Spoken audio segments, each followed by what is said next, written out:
Allez, debout la marmotte. Quoi?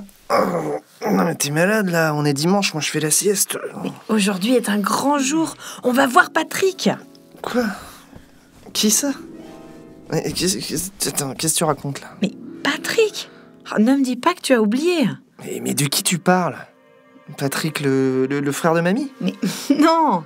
Allez, petite devinette. Je suis née en 1978. Je vois pas. Patrick Bosso? Je suis très rapide, une star absolue dans ma discipline. Un sportif alors. Patrick Vieira? Eh non, on me reconnaît immédiatement grâce à mon panache orange. Alors là, je vois vraiment pas. Mais enfin, c'est Patrick, la première rame de TGV. Non mais comment tu voulais que je sache ça? Mais tu te souviens pas, les vacances chez les grands-parents quand tu avais 7 ans? On avait visité le musée du train de Mulhouse et il y avait la maquette de Patrick. Ah mais oui, j'avais complètement oublié. Patrick, la fusée du rail. D'ailleurs, le journal en parle aujourd'hui. En 40 ans, cette rame a parcouru plus de 13 millions de kilomètres. Cela correspond à 337 fois le tour de la Terre. Ah, avec la maquette, il y avait un livret et il disait que Patrick, c'était le fils du premier conducteur de la rame. Et tu te rends compte que si papa avait conduit des TGV, il y aurait une rame Arthur. Je te rappelle que c'est moi l'aîné de la famille. La rame se serait donc appelée Delphine et pas Arthur. Ouais, bon, en tout cas, je t'attends moi. On y va? On va voir Patrick? Eh mais attends, tu vas pas partir en chaussons? Bienvenue dans Il était une voix, le podcast de Rail et Histoire. La guerre, l'écologie, le droit des femmes, l'élection présidentielle, l'art. Chaque mois, nous explorons l'histoire au travers d'une thématique.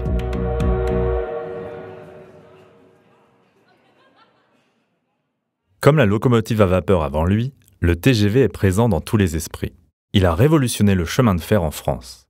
Grâce à ce bolide du rail, la géographie française s'est peu à peu redessinée. Les distances entre les métropoles ont raccourci. De Paris à Lyon, à Marseille ou Bordeaux. Aujourd'hui, il vous paraît tout à fait normal de faire l'aller-retour dans la journée, là où avant, il fallait compter plusieurs jours. Et ça, c'est une véritable révolution dans la culture du voyage. Depuis ses débuts, le train a été associé à la vitesse, voire à la grande vitesse. Souvenez-vous, au XIXe siècle, au début du chemin de fer, ses détracteurs les plus farouches avançaient des arguments qui nous semblent aujourd'hui complètement farfelus. Avec les 30 ou 40 km/h que les machines allaient atteindre, il était certain que des catastrophes allaient advenir. Les femmes allaient faire des fausses couches, on allait assister à des morts subites dues à la vitesse, on souffrirait d'arrêt cardiaque, d'explosions cérébrales, de crises de démence. Mais pour d'autres, bien sûr, les trains et leur vitesse étaient une chance de développement économique et un gain de temps incroyable. L'histoire de la grande vitesse et de la très grande vitesse est une histoire jalonnée d'étapes successives, sur plusieurs décennies. C'est cette grande vitesse que nous allons explorer ensemble aujourd'hui.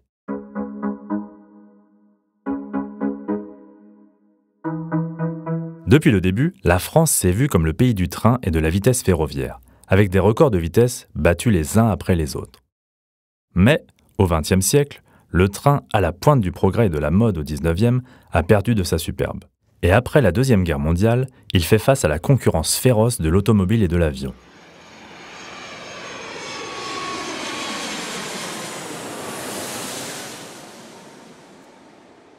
Ce n'est qu'à partir des années 60 qu'il redevient un enjeu important.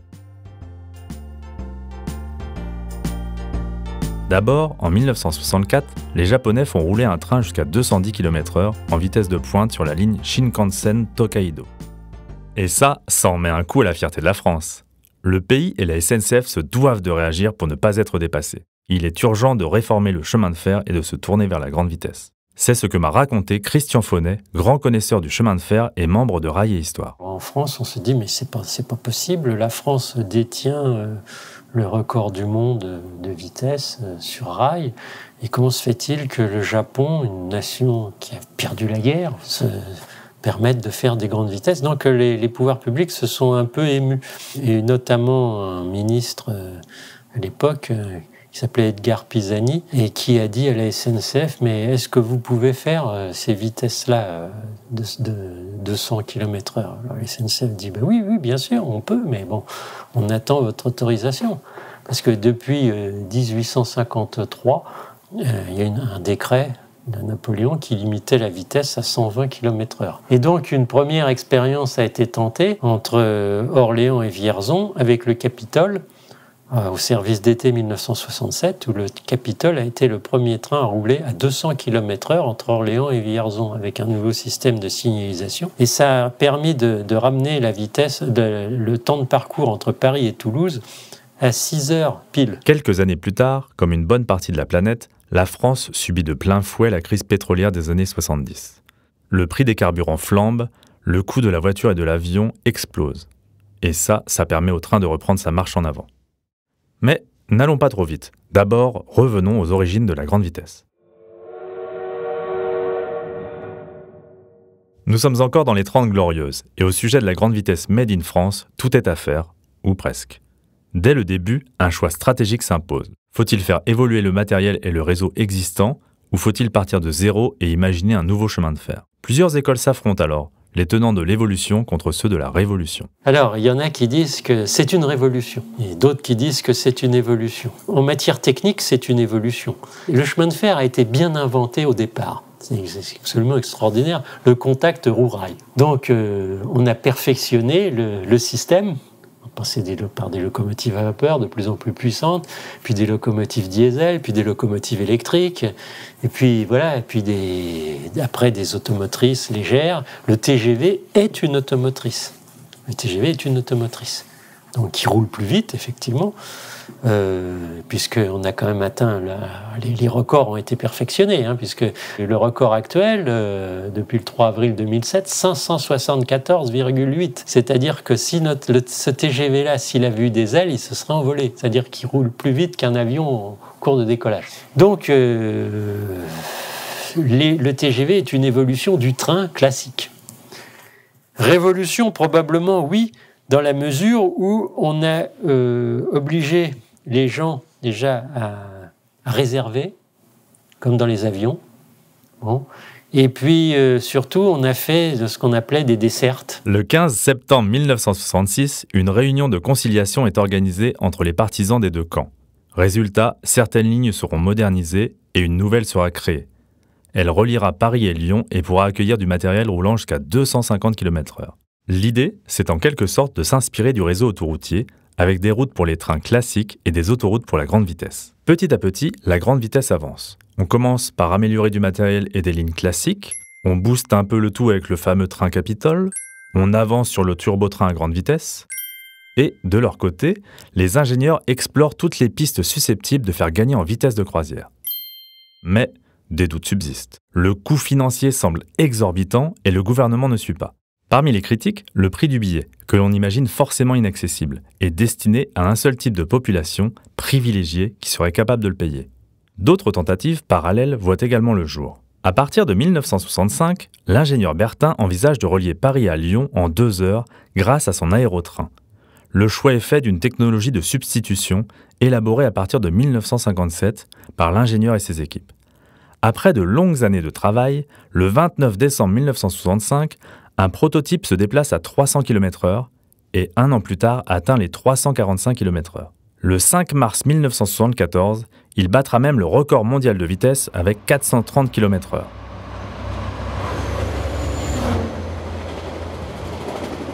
Mais quelques mois plus tard, le projet s'arrête et en 1977, il sera définitivement abandonné. Alors l'inconvénient de ce système-là, c'est qu'il fallait une infrastructure dédiée pour lui, alors que la SNCF travaillait sur plutôt un automoteur avec une infrastructure classique existante. Les causes de cet échec industriel sont complexes et encore débattues à ce jour. Mais beaucoup pensent que sans cette concurrence, le TGV n'aurait peut-être pas eu sa forme actuelle, voire n'aurait jamais existé. Revenons donc à celui-ci. Au milieu des années 60, la première direction de la recherche est créée à la SNCF et un programme sur la grande vitesse est lancé. Nous sommes en plein film d'espionnage. On parle des dossiers en code. Dossier A pour amélioration de l'outil existant, B pour recherche économique, C pour préparer les technologies nouvelles, D pour économie du transport à long terme. Un projet sort du lot, le C03. Possibilité ferroviaire sur infrastructure nouvelle. Il est lancé en 1967 et soutenu par la nouvelle génération d'ingénieurs, dont Marcel Tessier. D'ailleurs, Marcel Tessier se définissait lui-même comme le grand-père du TGV. Mais c'est à Robert Jay, chef de service voies et bâtiments du réseau du Nord, que l'on doit l'appellation « transport à grande vitesse », tiré d'un projet qui proposait de créer une infrastructure mixte, route et chemin de fer. Le nom TGV était né.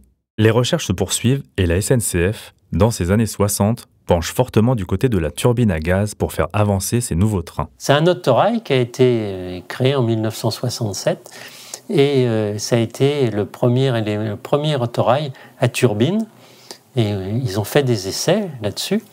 Et c'était des essais très satisfaisants. Il est monté à très grande vitesse. Et donc la SNCF a décidé d'utiliser des nouveaux autorails qu'on a appelés les turbotrains et qui ont été mis en service entre Paris et Cherbourg à partir de 1970. Ils appelaient les ETG, les éléments à turbine à gaz. C'était la première génération de turbotrains. En 2 ans, ils auront parcouru près de 300 000 km et permis de récolter de nombreuses données techniques. Caen est alors desservi en 1h49 à 160 km/h de moyenne. C'est une petite révolution qui allie rapidité, fréquence de circulation et accessibilité grâce à une seconde classe sans surcoût.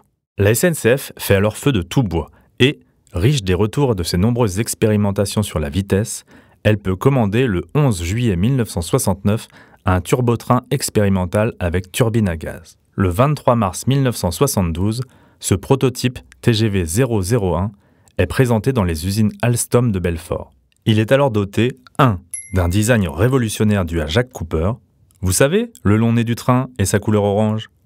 2. D'une rame articulée et indéformable. 3. D'une signalisation embarquée en cabine. Et oui, à 200 km/h, c'est impossible pour les conducteurs de bien voir les panneaux sur les voies. C'est la naissance de la TVM, transmission voie-machine. Et ce TGV, avec ses essais, toujours sur la ligne droite des Landes, et un peu le banc d'essai, atteint quand même 318 km/h. Donc la grande vitesse devient possible. Et ça ne s'arrête pas là. Le 1er décembre 1972, la SNCF lance son prototype de rame à turbine à gaz, le RTG 01. Le RTG 01 est l'étape suivante dans notre chemin vers le TGV.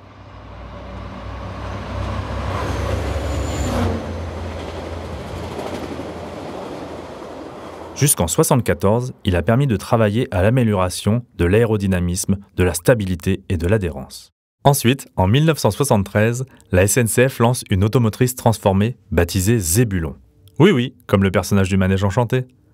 Elle permet de tester de nouveaux matériaux et de poursuivre les essais de vitesse. On atteint les 309 km/h en 1975. Tout à l'heure, je vous parlais de la crise pétrolière de 1973.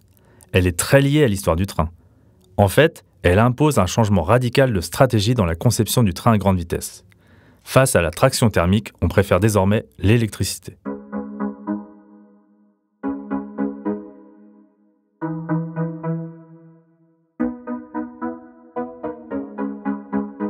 1974 est une année décisive.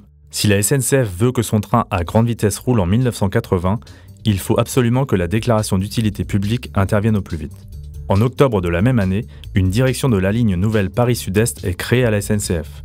Et enfin, le 4 décembre 1978, paraît le décret par lequel l'État concède à la SNCF la construction et l'exploitation de la ligne nouvelle.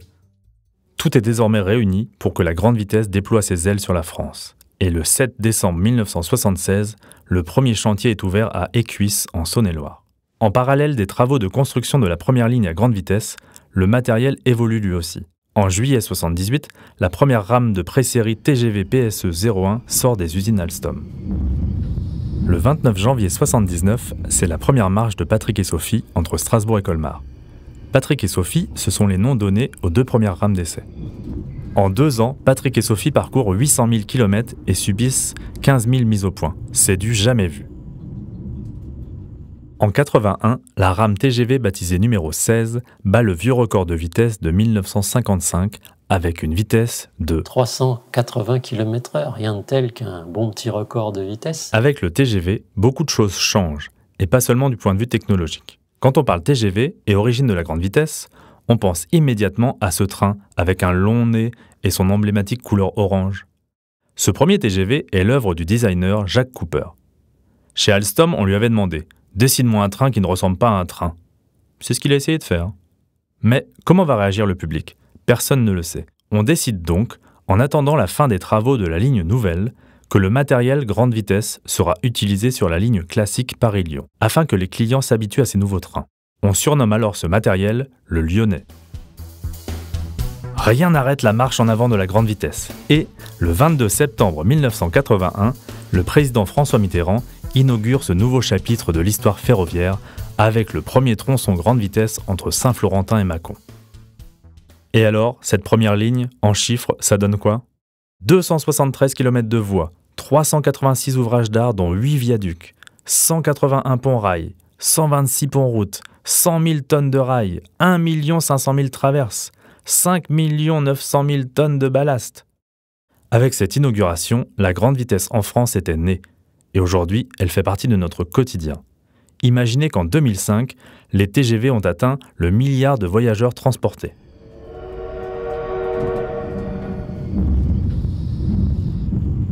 Et c'est en perpétuelle évolution. Après le train au grand nez de Cooper, c'est au tour d'un autre designer de s'illustrer dans les années 90, Roger Talon, qui modifie la façon de penser le train. Il faut que la technique prenne en compte le commercial.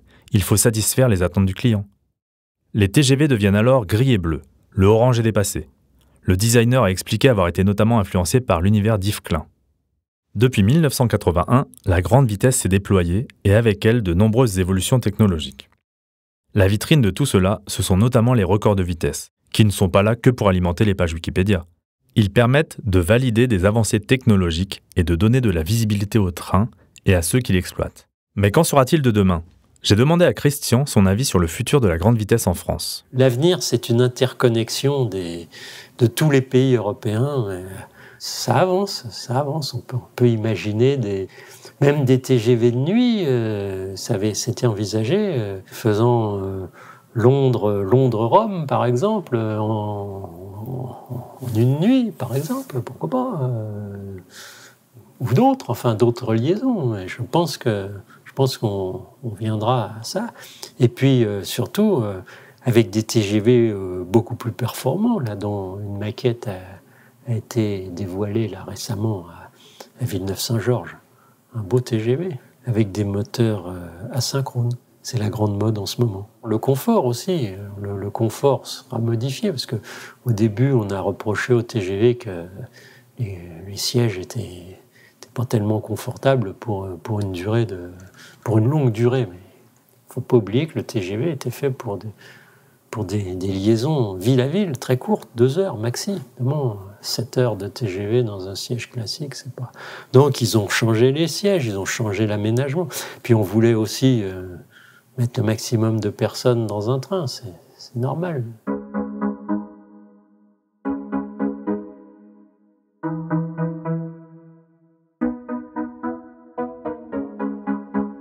Dans cet épisode, on a beaucoup parlé de records de vitesse. Ça nous a donné envie de vous faire un petit historique, histoire de se rendre compte du chemin parcouru. Nous en avons sélectionné quelques-uns. En 1829, la roquette de Stephenson atteignait les 48 km/h. 80 ans plus tard, en 1903, près de Berlin, une automotrice électrique Siemens atteignait les 213 km/h. Retour en France. En 1955, nouveau bond en avant avec la CC 7107 d'Alstom qui roule à 325 km/h. Le 26 février 1981, la rame TGV Sud-Est numéro 16 atteint facilement les 380 km/h. On aurait pu aller beaucoup plus vite, mais la prudence est de mise chez les dirigeants, qui préfèrent assurer ce record sans prendre de risques avec le tout nouveau TGV. 7 ans plus tard, l'ICE allemand passe la barre des 400 km/h, avec une vitesse mesurée à 406,9 km/h.